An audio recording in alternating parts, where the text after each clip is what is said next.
Hello बच्चों, कैसे हैं आप सब। तो आप सबके लिए साइंस का एक और वीडियो लेकर के आए हैं। ठीक है। आप कैसी है आप लोगों की तैयारी। आशा करते हैं कि आप सभी की तैयारी जो है काफ़ी ज़ोरों पर होगी। ठीक है। तो देखते हैं आज के सेशन का पहला प्रश्न। तो पहला प्रश्न हमारा है, क्या है कि एथेनॉल का सामान्य सूत्र क्या होता है। जो एथेनॉल है उसका सामान्य सूत्र क्या होता है। ठीक है।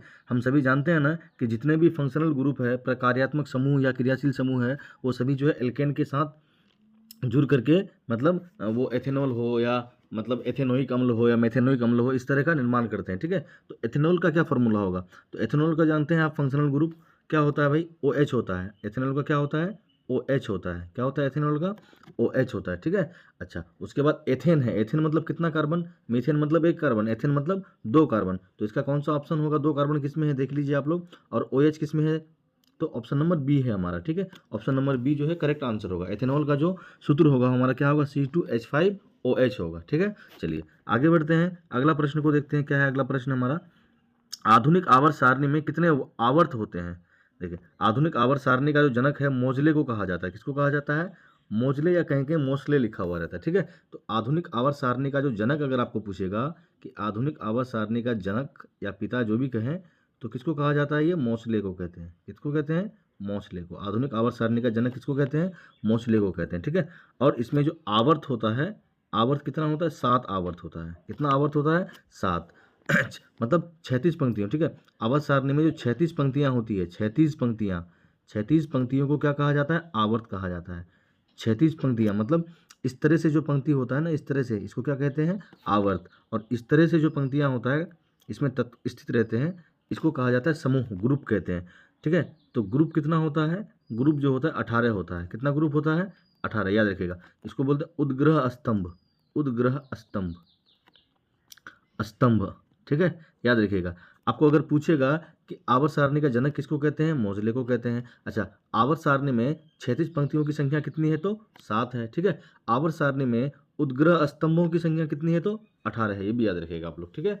तो इस यहाँ पर क्या था हमारा कि आवर्त सारणी में कितने आवर्त होते हैं, आधुनिक आवर्त सारणी में कितने आवर्त होते हैं। तो 36 पंक्तियों को क्या बोलते हैं, आवर्त बोलते हैं। उसकी संख्या कितनी है, 7 है। ठीक है। अगर पूछता कि आधुनिक आवर्त सारणी में कितने उद्ग्रह स्तंभ होते हैं, तो क्या ऑप्शन होता हमारा, 18 ऑप्शन हो जाता। ठीक है। चलिए आगे जो तीसरा प्रश्न को देखते हैं। क्या है तीसरा प्रश्न हम लोगों का, तीसरा प्रश्न है पौधों में वृद्धि हार्मोन। देखिए, पौधों में वृद्धि हार्मोन। देखिए, जिस तरह से जंतुओं में हार्मोन निकलता है ना, जंतुओं के शरीर का शारीरिक विकास के लिए, वृद्धि के लिए, प्रजनन के लिए। ठीक है। उसके लिए क्या करता है कि मतलब जैसे अंतःस्रावी ग्रंथियों से हार्मोन का स्राव होता है। ठीक है। जैसे थायराइड से थायरोक्सिन हार्मोन निकलता है, आपका अधिवृक्क से एड्रेनलिन हार्मोन निकलता है। ठीक है।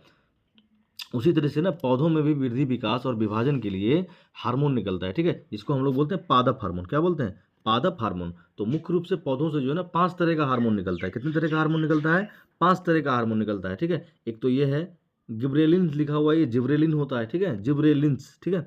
उसके बाद ये है साइटोकाइनिन, ऑक्सिन होता है, एथिलीन होता है, और एक और है पादप हार्मोन जिसको हम लोग क्या बोलते हैं, एक और पादप हार्मोन है जिसको हम लोग कहते हैं एब्सिसिक,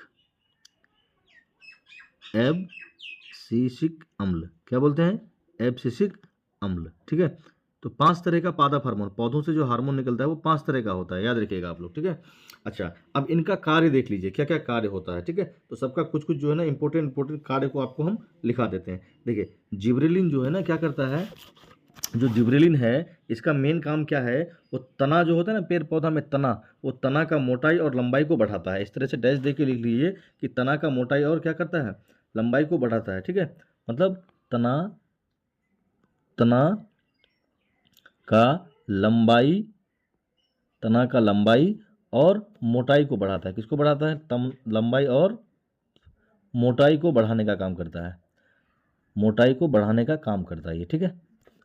तना का लंबाई और मोटाई को बढ़ाने का काम करता है। अच्छा, और भी इससे इसको लिख लीजिएगा, और क्या करता है ये, और इसका काम क्या है कि बीज से मतलब बीज और कंदों का अंकुरण करता है, मतलब बीजों का अंकुरण भी यही करता है, याद रखिएगा।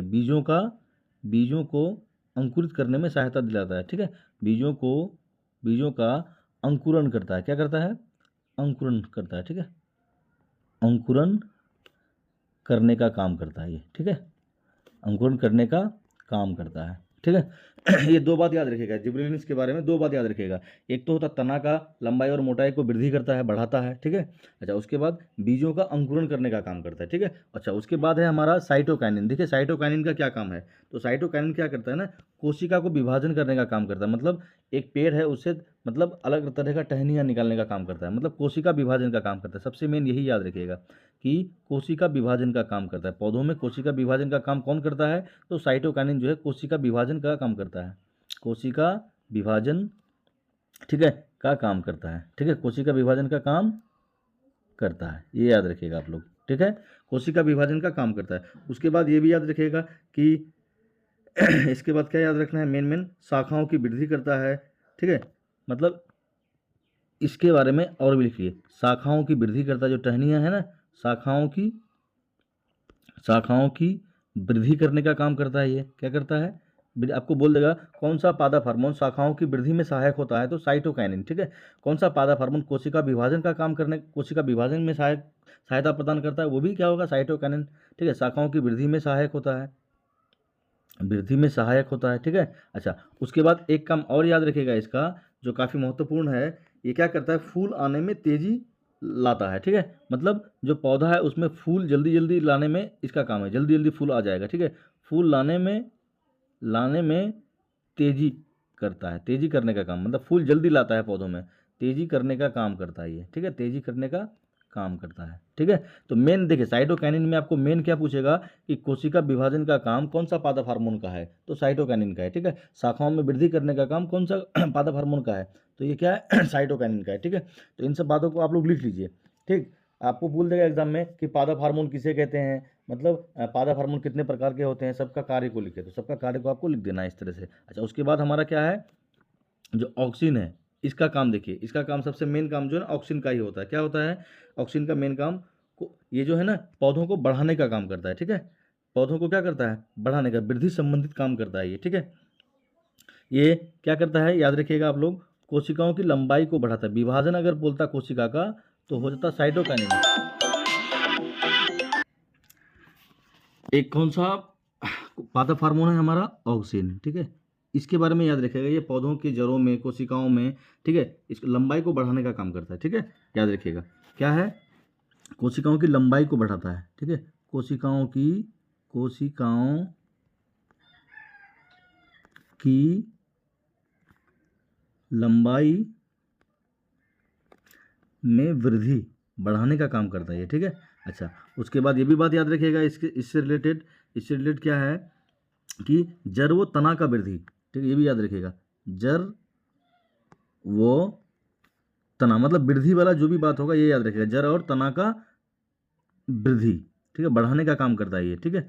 मतलब जो पेड़ पौधा होता है ना, लंबा जो होता है, लंबा करने का काम इसी का है, ठीक है। लंबा करने का काम किसका है, आपका ऑक्सीन का है, ठीक है। चलिए, एक और है आपका एथिलीन है। एथिलीन क्या करता है, फलों को पकाने का काम करता है, ठीक है। फलों को जल्दी जल्दी पकाने का काम करता है, जल्दी जल्दी पकाने का काम करता है, पकाने का, जो आजकल हम लोग अभी आम का गुठली भी नहीं हुआ है, उसको हम लोग मार्केट में देखते हैं कि पका हुआ आम बिक रहा है, तो वो एथिलीन के कारण है, ठीक है। इसको एसिटिलीन भी बोलते हैं। तो फलों को पकाने में कौन सा प्राकृतिक पदार्थ का इस्तेमाल करते हैं, ये याद रखिएगा आप लोग, एथिलीन जो है ना फलों को पकाने के लिए काम करता है, ठीक है। अच्छा, उसके बाद एक और था हमारा, क्या था नाम उसका, एब्सिसिक अम्ल। क्या नाम था, एब्सिसिक अम्ल, एब्सिसिक अम्ल, एब्सिसिक अम्ल, ठीक है। इसको जो ना तनाव हार्मोन कहते हैं, एब्सिसिक अम्ल को तनाव हार्मोन के नाम से जाना जाता है, तनाव हार्मोन, ठीक है।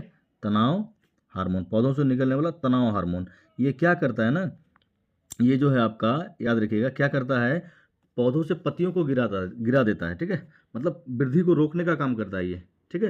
ये क्या करता है, वृद्धि को रोकने का काम करता है, ठीक। पत्तियों को झर्राने का काम करता है, मतलब पत्तियों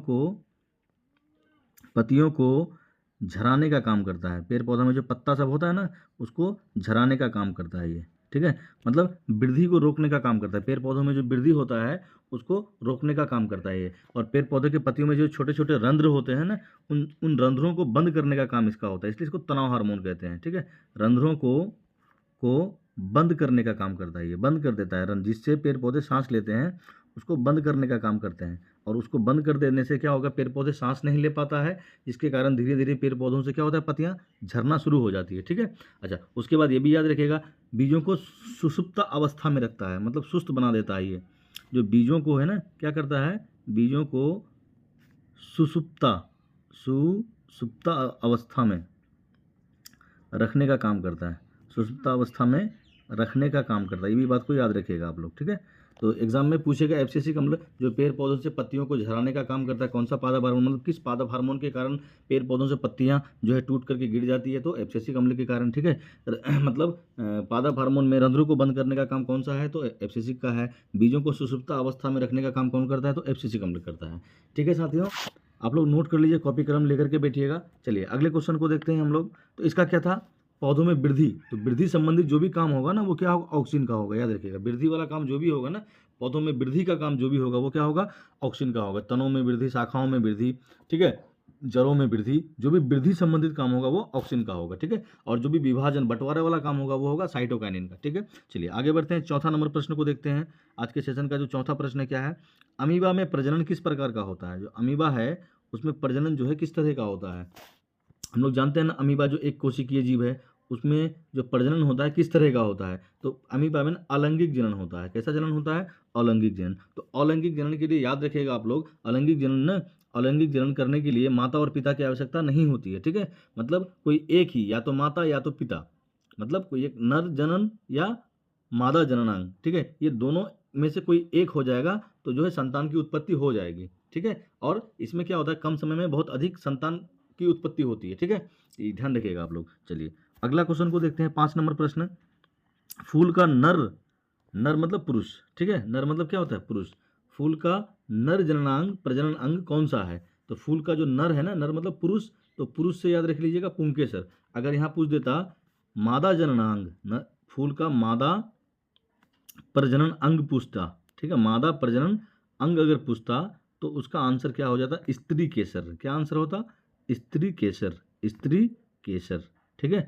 अगर नर जन प्रजनन अंग पूछा है तो पुंकेसर, अगर मादा प्रजनन अंग पूछता तो क्या होता आंसर हमारा, स्त्री केसर होता। ठीक है। चलिए अगला क्वेश्चन को देखते हैं, इन सब बातों को नोट करते जाइएगा आप लोग, तो क्या होगा कि एग्जाम में ना एक भी ऑब्जेक्टिव आप नहीं छोड़िएगा। ठीक है। चलिए अगला क्वेश्चन को देखते हैं, छठा प्रश्न आज के सेशन का, 100 सेंटीमीटर दूरी वाले लेंस की क्षमता। ठीक है, क्या प्रश्न है, 100 सेंटीमीटर फोकस दूरी वाले लेंस की शक्ति क्या होगी, लेंस की शक्ति क्या होगी। ठीक है, लेंस की शक्ति से हमारा मतलब क्या है कि कोई लेंस प्रकाश की किरण को कितना अधिक मात्रा में या कितना अधिक गुना मोड़ पाता है या कितना कम गुना मोड़ पाता है, उसको हम लोग लेंस की शक्ति कहते हैं। ठीक है, पावर ऑफ लेंस, मतलब कोई लेंस है वो प्रकाश की किरणों को कितना गुना अधिक या कितना गुना कम मोड़ता है। ठीक है, उसको ही क्या कहते हैं हम लोग, लेंस की शक्ति कहते हैं। ठीक है, तो यहाँ पे क्या बोला है कि एक चीज़ और ध्यान रखिएगा आप लोग, जो अवतल लेंस होता है ना, जो अवतल लेंस होता है, अवतल लेंस की शक्ति जो होती है ना,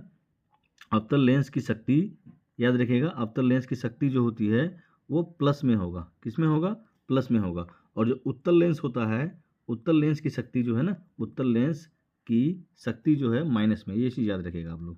ठीक है, अवतल लेंस वाला प्लस में होगा और उत्तल लेंस वाला क्या होगा, माइनस में होगा। तो यहाँ पर तो बोला नहीं है कि कौन सा लेंस है, अवतल लेंस है कि उत्तल लेंस है, सिर्फ लेंस बोला है। ठीक है, सिर्फ लेंस बोला है तो फोकस दूरी को हम लोग प्लस मान करके ही चलेंगे।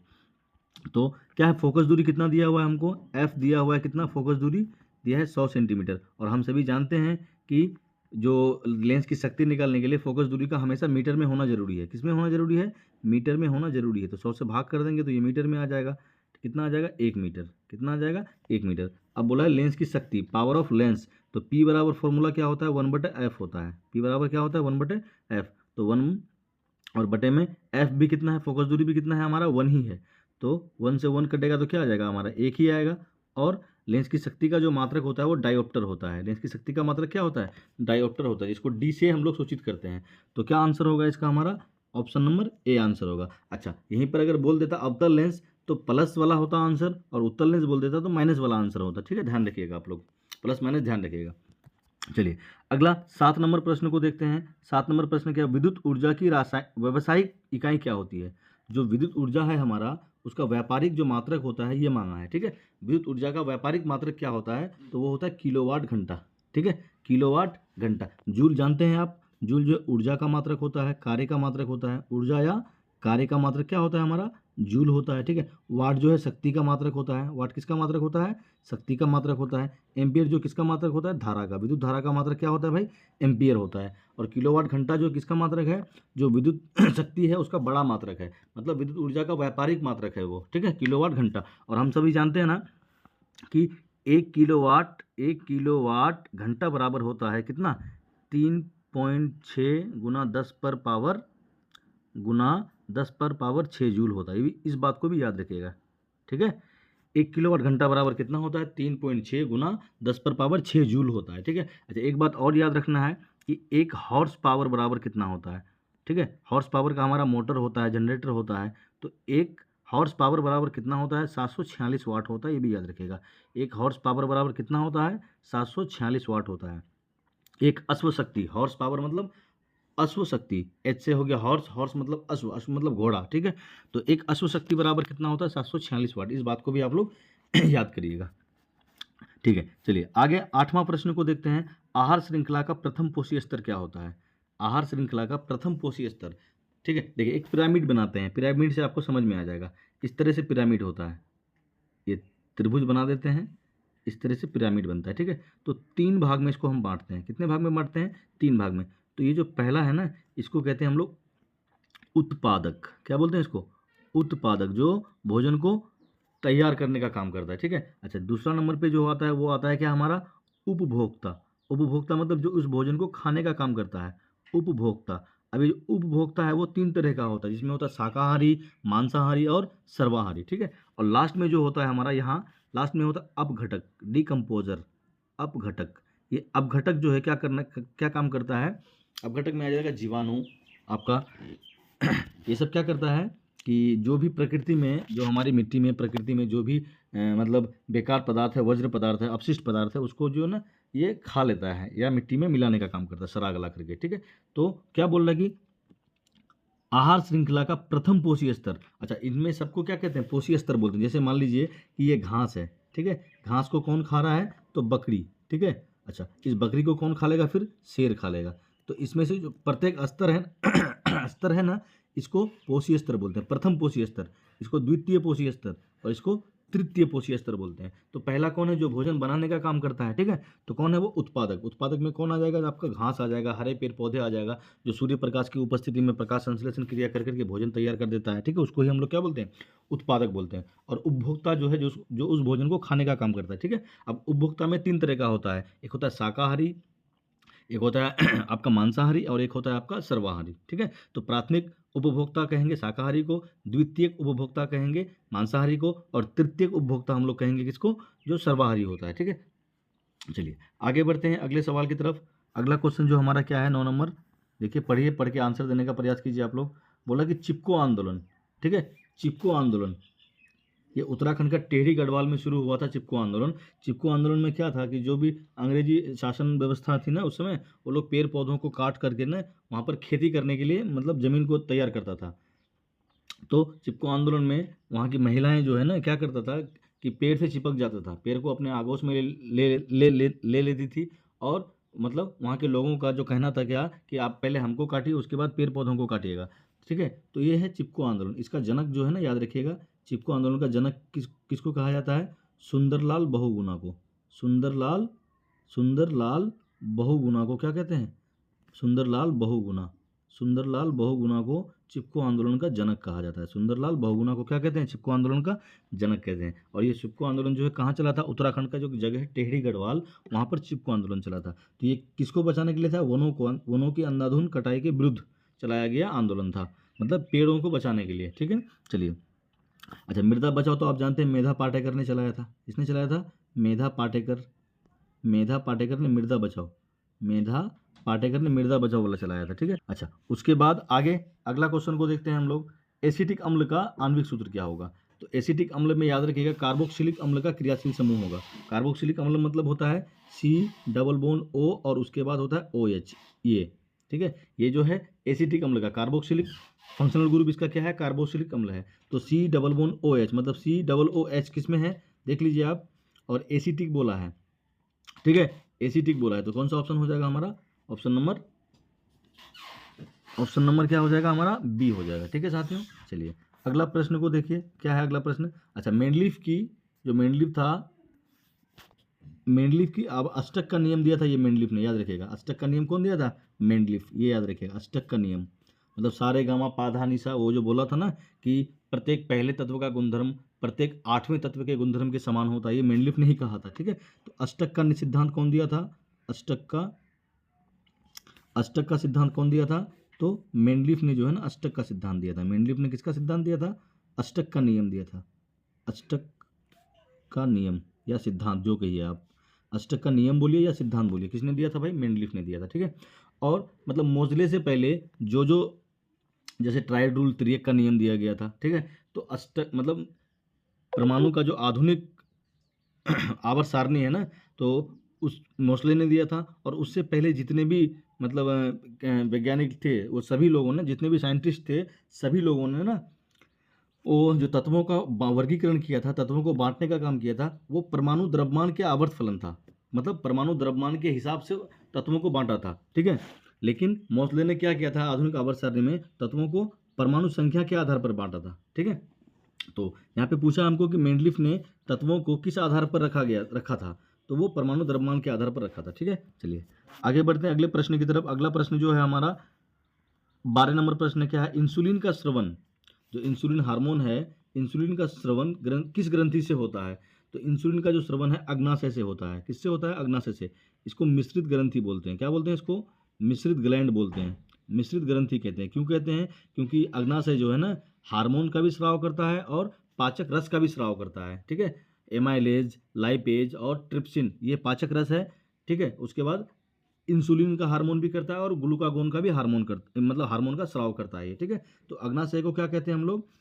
मिश्रित ग्रंथि कहते हैं, ये भी याद रखिएगा आप लोग। ठीक है, अच्छा, अग्नाशय में जो इंसुलिन हार्मोन क्या करता है ना, इंसुलिन हार्मोन का जो स्राव होता है अग्नाशय से, तो इंसुलिन हार्मोन हमारे रक्त में शुगर लेवल को रोकने का काम करता है, मतलब शर्करा स्तर को क्या करता है? कम करने का काम करता है। ठीक है, अच्छा, वहीं पर अगर हमारे अमाशय से, ठीक है, हमारे अग्नाशय से इंसुलिन हार्मोन नहीं निकलेगा ना, तो क्या हो जाएगा कि शुगर में जो ग्लूकागोन है वो रक्त का शर्करा स्तर को बढ़ाने का काम करता है। तो हमारे रक्त में जो है, अगर अग्नाशय अगर इंसुलिन हार्मोन नहीं निकालेगा, तो हमारे रक्त में जो है शुगर लेवल क्या होगा? बहुत अधिक हो जाएगा, बढ़ जाएगा।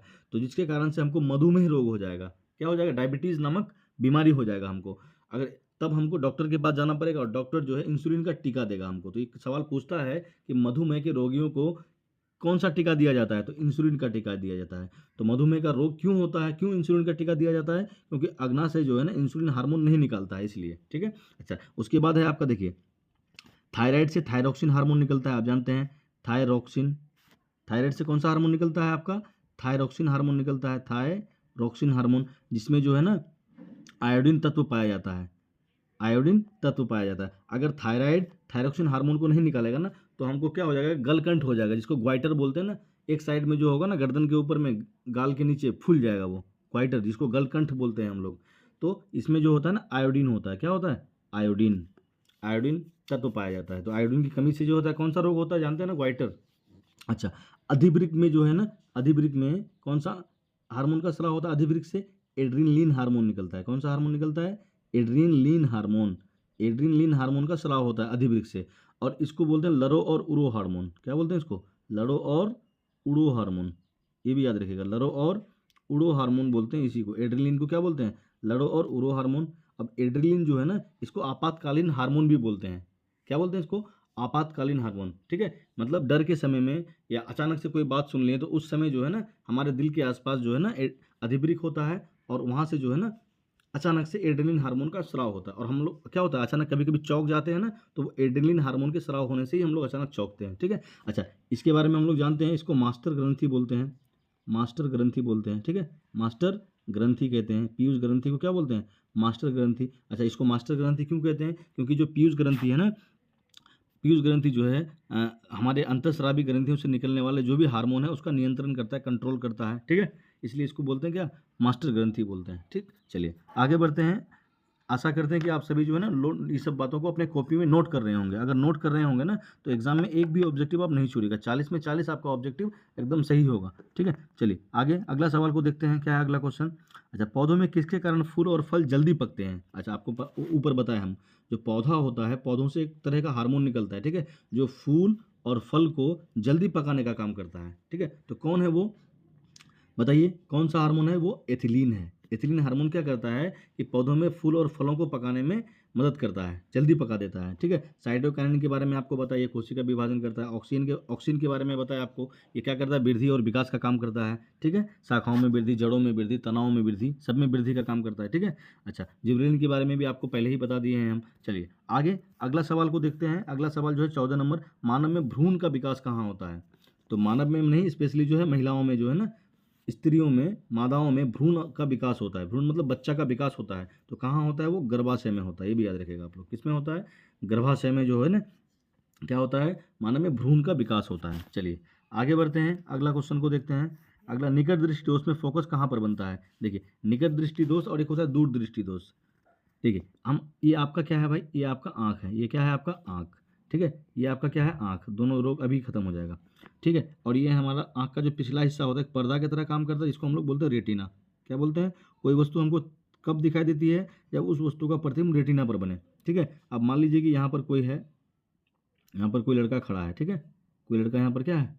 खड़ा है। ठीक, अब निकट दृष्टि दोष में क्या होता है कि प्रतिबिंब बनना चाहिए था रेटिना पर, प्रतिबिंब कहाँ बनना चाहिए था? रेटिना पर, और रेटिना से पहले ही बन जा रहा है। देखिए यहाँ बन जा रहा है, रेटिना से क्या हो रहा है? पहले ही बन जा रहा है। ठीक है, अच्छा, वहीं पर एक लड़का यहाँ पर खड़ा है। ठीक है, एक लड़का यहाँ पर खड़ा है। अच्छा, दूर दृष्टि दोष में यह है निकट दृष्टि दोष, रेटिना से पहले ही बन रहा है, तो यह है क्या है? निकट दृष्टि। अच्छा, उसके बाद इसमें क्या होता है ना कि बनना चाहिए था प्रतिबिंब कहाँ पर? रेटिना पर, लेकिन वो क्या होता है? रेटिना के बाहर बनता है, मतलब रेटिना के पीछे बन जाता है। तो ये है दूर दृष्टि, ये याद रखिएगा। ये क्या होता है? दूर दृष्टि। अब इसका इलाज करने के लिए ना डॉक्टर जो है आपको कैसा चश्मा देगा? पहले ही बन रहा है तो आपको अवतल लेंस देगा। अब क्या होगा कि प्रतिबिंब रेटिना से जो पहले बन रहा था, अब पहले ना बन के कहाँ बनना शुरू हो जाएगा? आपका रेटिना पर बनना शुरू हो जाएगा। ठीक है, तो निकट दृष्टि दोष में क्या होता है कि प्रतिबिंब रेटिना से पहले बन जाता है। अब निकट दृष्टि दोष का इलाज करने के लिए किसका इस्तेमाल करते हैं हम लोग? तो अवतल लेंस का इस्तेमाल करते हैं। किसका? अवतल लेंस का। अब दूर दृष्टि में क्या हो रहा है? देखिए कि प्रतिबिंब रेटिना पर बनना चाहिए था, लेकिन रेटिना पर ना बन के क्या होता है? वो रेटिना के पीछे बन जाता है। तो इसका भी इलाज होगा। इसका इलाज करने के लिए किसका इस्तेमाल करते हैं हम लोग? उत्तल लेंस वाला चश्मा देते हैं। डॉक्टर के पास जाइएगा तो कैसा लेंस वाला देगा? उत्तल लेंस वाला। अब ये उत्तल लेंस जो है प्रतिबिंब जो पीछे बन रहा था, अब इसको लेकर के आएगा, सुधार करके इसको कहाँ लेके आएगा? रेटिना पर लेके आएगा। अब प्रतिबिंब कहाँ बन जाएगा हमारा?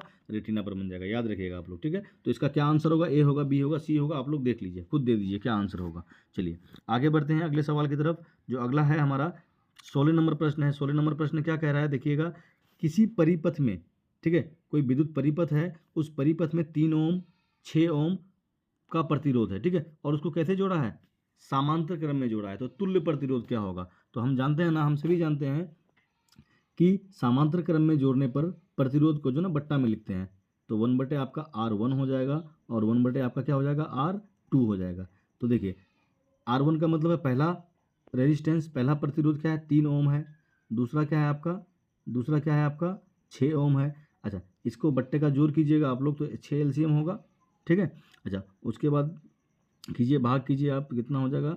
ये आ जाएगा आपका 3/6। इसको जब काटेंगे तो 2 आ जाएगा, मतलब 1/2। अब इसको पलट देना है, लास्ट में क्या करना है? इसको पलट देना है। तो पलट देंगे तो कितना आ जाएगा हमारा? 2 आ जाएगा। कितना आ जाएगा?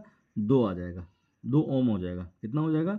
2 ओम। किस ऑप्शन में है आपका? पहला ऑप्शन में है। ठीक है, चलिए 17 नंबर प्रश्न को देखते हैं। क्या है 17 नंबर प्रश्न साथियों?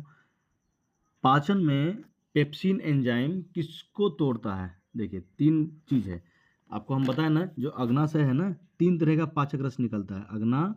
अग्नाशय जो है 3 तरह का पाचक रस निकलता है। अग्नाशय 3 तरह का पाचक रस निकलता है। एक क्या निकलता है भाई? एमाइलेज।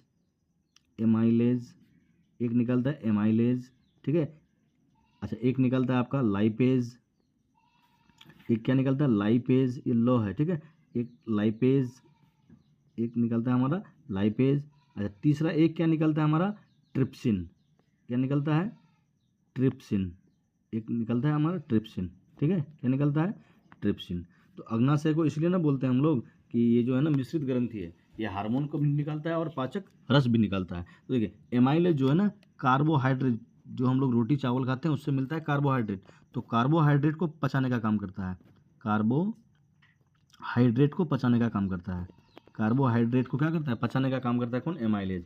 लाइपेज क्या करता है, जो वसा है वसा को पचाने का काम करता है, ठीक है। अच्छा ट्रिप्सिन क्या है, ये प्रोटीन को पचाने का काम करता है, किसको पचाने का काम करता है, प्रोटीन को पचाने का काम करता है। तो देखिए क्या पूछा है एग्जाम में, ट्रिप्सिन या पेप्सिन एक ही बात है, ठीक है, या आपको बोले ट्रिप्सिन या आपको बोले पेप्सिन एक ही बात है, याद रखिएगा आप लोग, ट्रिप्सिन बोले या पेप्सिन बोले एक ही बात है, ठीक है।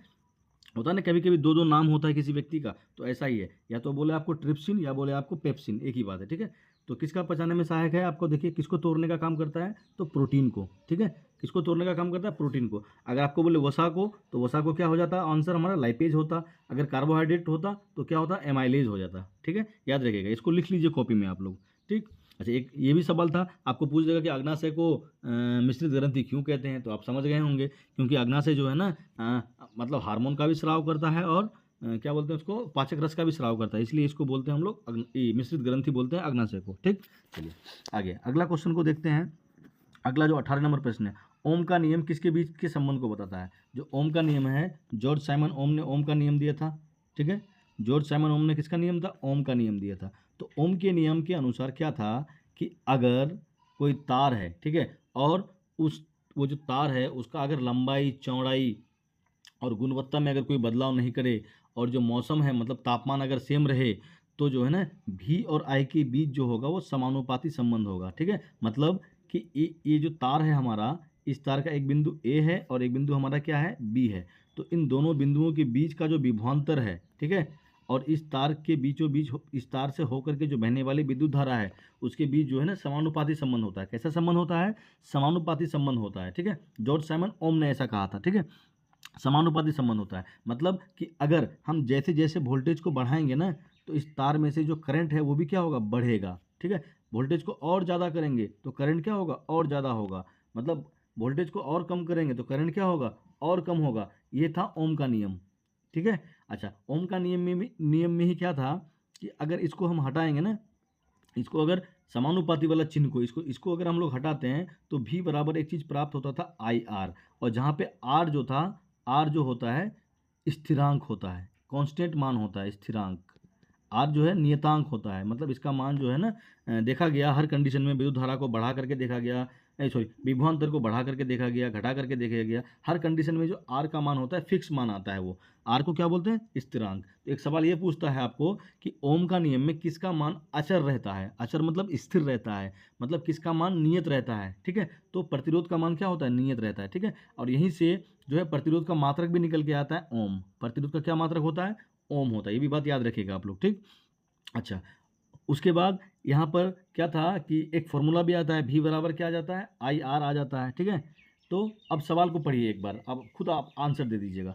क्या है, ओम का नियम किसके बीच संबंध को बताता है, तो किसके किसके बीच संबंध को बताता है, आप लोग देख लीजिए। धारा और शक्ति, शक्ति तो होगा नहीं, शक्ति है क्या, पावर नहीं है। विभवांतर और प्रतिरोध और ऊर्जा, ऊर्जा वाला बात है क्या, नहीं है। धारा और कार्य, कार्य मतलब है, कार्य वाला भी बात नहीं है। तो क्या होगा, विभवांतर और धारा को बताता है। मतलब विभवांतर जो वोल्टेज है और उसमें से बहने वाली जो धारा है उसके बीच का समानुपाती संबंध को दिखाता है। मतलब जैसे जैसे वोल्टेज बढ़ेगा करंट भी क्या होगा, बढ़ेगा, वोल्टेज घटेगा तो करंट भी क्या होगा, घटेगा, ठीक है। आशा करते हैं साथियों आप लोग समझ रहे होंगे बातों को और अपने कॉपी में नोट भी कर रहे होंगे, ठीक। चलिए अगला क्वेश्चन को देखते हैं हम लोग। अगला प्रश्न जो है हमारा क्या है, 19 नंबर, फिर से वही वाला सवाल आ गया, थोड़ा सा यहाँ पे अलग है, कोई दिक्कत नहीं है, बनाते हैं हम लोग। कितना प्रतिरोध दिया गया है, 3 ठो प्रतिरोध दिया है, ठीक है। एक तो दिया है 2 ओम का, 3 ओम का और 6 ओम का प्रतिरोध दिया हुआ है। और इसको बोला है कैसे जोड़ें, समांतर क्रम में। तो समांतर में हम लोग जानते हैं ना क्या होता है, बट्टा में आ जाएगा, याद रखिएगा, उल्टा कर देंगे, 1/2 हो जाएगा।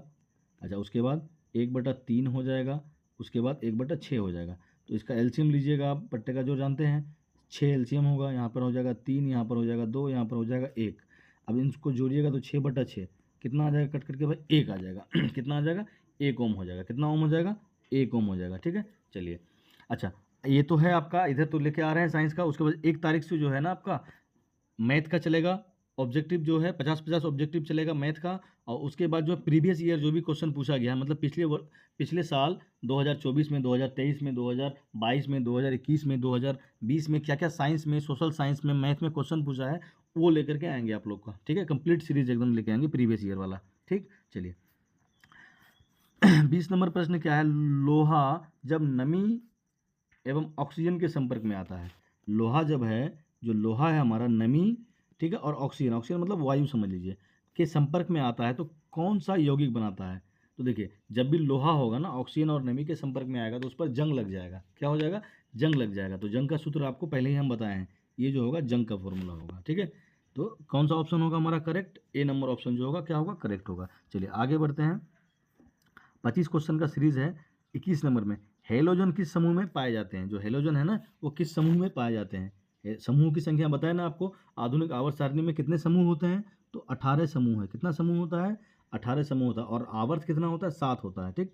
तो हेलोजन जो है ना 17 में पाया जाता है। कहाँ पर, हेलोजन समूह जो है, मतलब हेलोजन जो भी तत्व है वो समूह 17 में पाए जाते हैं, ठीक। अच्छा, उसके बाद जो भी अक्रिय तत्व है, अक्रिय निष्क्रिय तत्व जो भी है ना, वो कहाँ पाया जाता है, जिसकी वैलेंसी क्या होती है, 0 होती है। जो भी अक्रिय तत्व है वो समूह नंबर 18 में पाया जाता है। ये भी याद रखिएगा आप लोग, अक्रिय तत्व जिसकी वैलेंसी क्या होती है, 0 होती है, वो सब तत्व कहाँ पाया जाता है आपका, जैसे नियोन हो गया, हीलियम हो गया, वो सब तत्व जो है ना, मतलब वर्ग 18 में पाया जाएगा, ठीक है। समूह ग्रुप 18 में पाया जाने वाला तत्व है, ठीक है।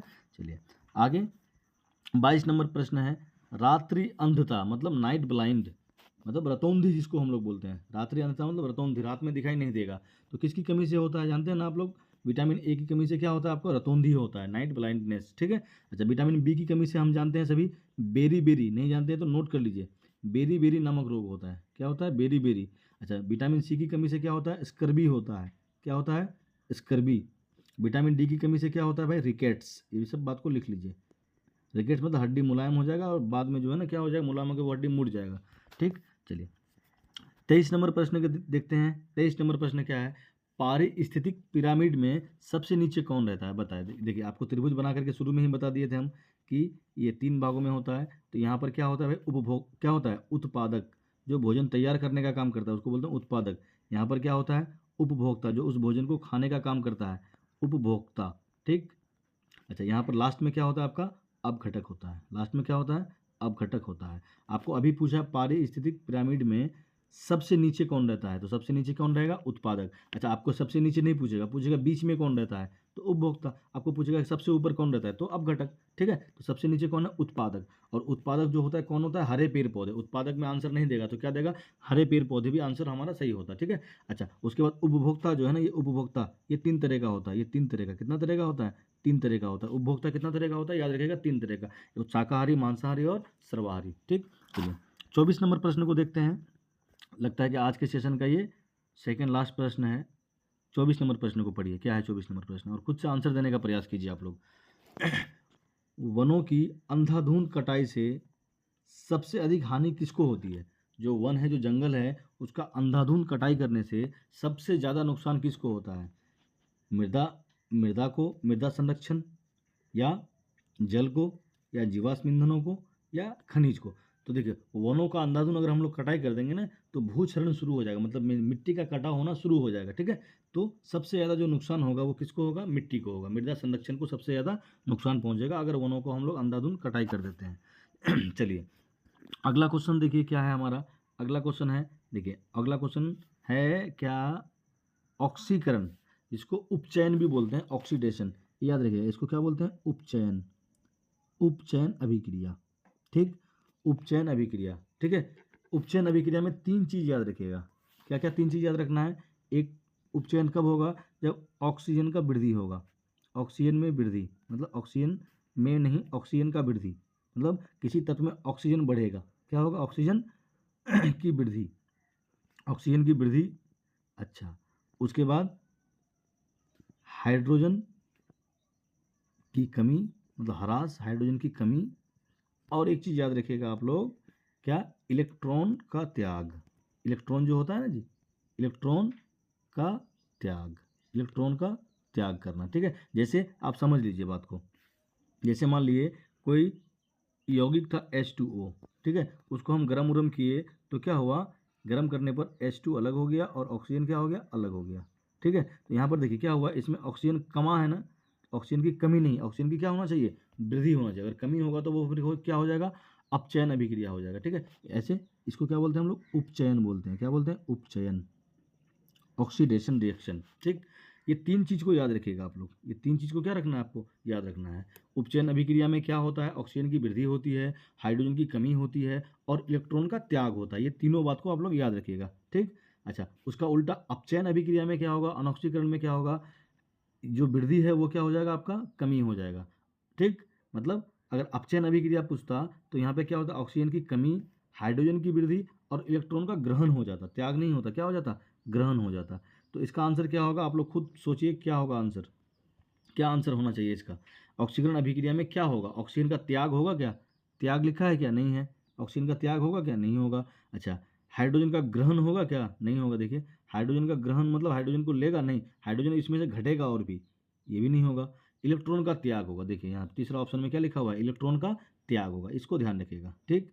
तीन बातों को ध्यान रखना है आपको, ऑक्सीकरण यानी कि उपचयन अभिक्रिया में तीन बात याद रखना है, ऑक्सीजन बढ़ेगा, हाइड्रोजन घटेगा और इलेक्ट्रॉन का क्या होगा, त्याग करेगा, ठीक। तीन बातों को याद रखना है।